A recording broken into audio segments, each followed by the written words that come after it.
I sold my Amazon brand last year, and when I started the second one, I thought I could just run through the exact same playbook, but I was wrong about a very decent chunk of it. So in this video, I'm going to walk you through exactly what carried over, what I threw out, and as well as the part that you can skip that took me 9 years to learn. So I want to start where I actually was because I think you need the full picture here. I had just moved to Mexico, not because I had sold the brand yet, but because I knew I was going to, and I just really wanted to get out of the Canadian winter while I waited. So I listed it, and within 2 weeks of landing in Mexico, an offer came in at the end of Q4, and another business wanted to buy the brand badly enough to actually move fast on it. We were in negotiations through the last week of December. The deal finally closed, and then the wire didn't actually hit my bank account for another 4 weeks after that, which, if you've never sold a business before, is its own kind of torture. There's a stretch in there where the deal is done on paper and you're still checking your bank app every morning like it's going to disappear. It didn't disappear though. The money landed, and I took my girlfriend at the time out, who's now my fiance, by the way, for a nice, expensive dinner, and we just sat with it for the night. I was 9 years in, but I had my first brand officially sold. Now here's the part that nobody warns you about. That was not the finish line, right? It felt like it for about a week, and then it just started feeling like a new starting line, and I had no idea how different that track would look. Here's what I actually believed going into brand number 2. I thought I had already done the hard part, right? 9 years, one exit, a whole system that I trusted.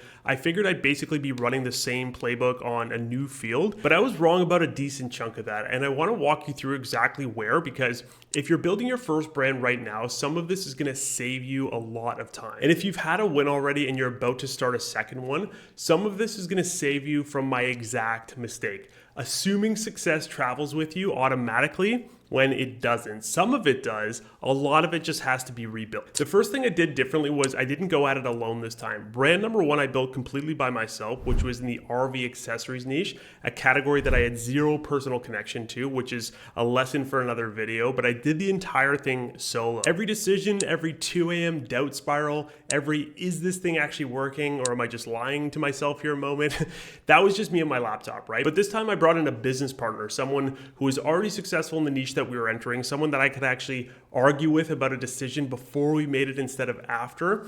And the niche itself was a hard left turn from RV parts. We went into games, specifically adult couples card games. So date night, spicy stuff, that kind of category.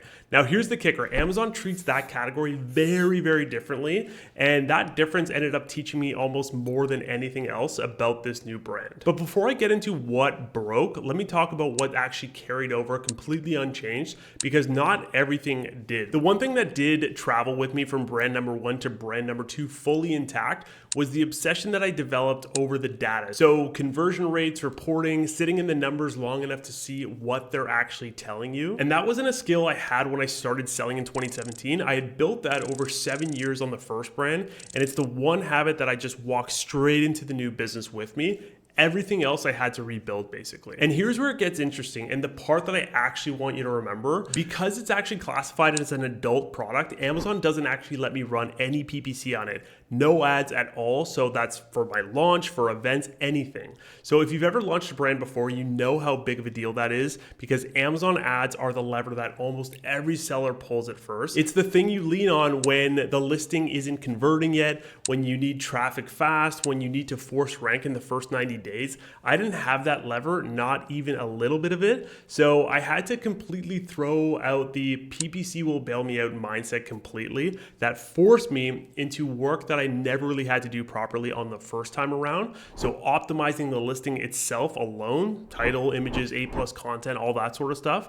And that became a whole game instead of just a supporting piece. I leaned super hard into the on-platform A/B testing to find out exactly what was moving the needle without a single dollar of ad spend behind it. And I started testing out channels that I'd never touched on brand number 1. So TikTok shop, influencer partnerships, these sorts of things that I really just used to consider optional or not something I was ever going to touch. None of that was a strategy that I chose just because it sounded exciting. It was a strategy that I was forced into because my usual safety nets weren't available. And it forced growth, and in my experience, it stuck a lot better than the growth that you plan for on a whiteboard. So what was actually harder was everything I just described really. So relying on listing quality exclusively instead of the ad spend, testing external channels with no playbook playbook to follow, reading A/B tests inside of Amazon in much finer detail because that data had to do the work that PPC usually does. But what was easier though, and this surprised me, was the overall day-to-day maintenance. One flagship product and no ad campaigns to babysit meant less operational noise than brand one ever had. And having a business partner changed something that I did not expect to see change really. And it was not the workload, really, it was the confidence, because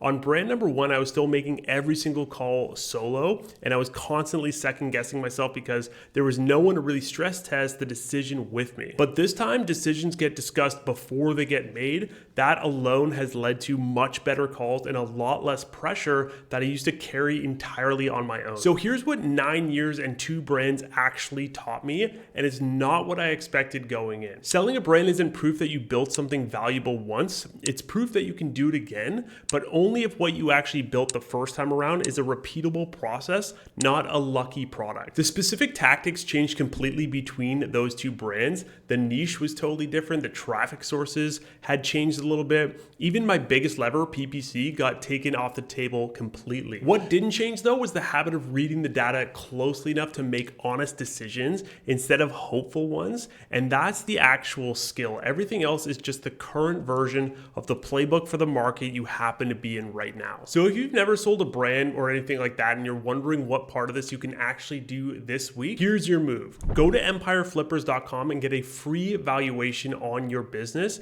Even if it's brand new or if the profit is very modest, it'll show you exactly how a broker would actually price what you've built. And more importantly, it'll show you exactly where the value is leaking. The fundamentals that are holding your number down right now, you can start fixing those this week, whether you plan on selling in 3 months or 3 years. Because the goal is never to exit. The goal is building something that's with a process solid enough that's worth buying twice. And if you want help building that kind of brand from scratch, come build something real with us inside of the Grow With FBA school community. The link for that is down below. I will see you inside.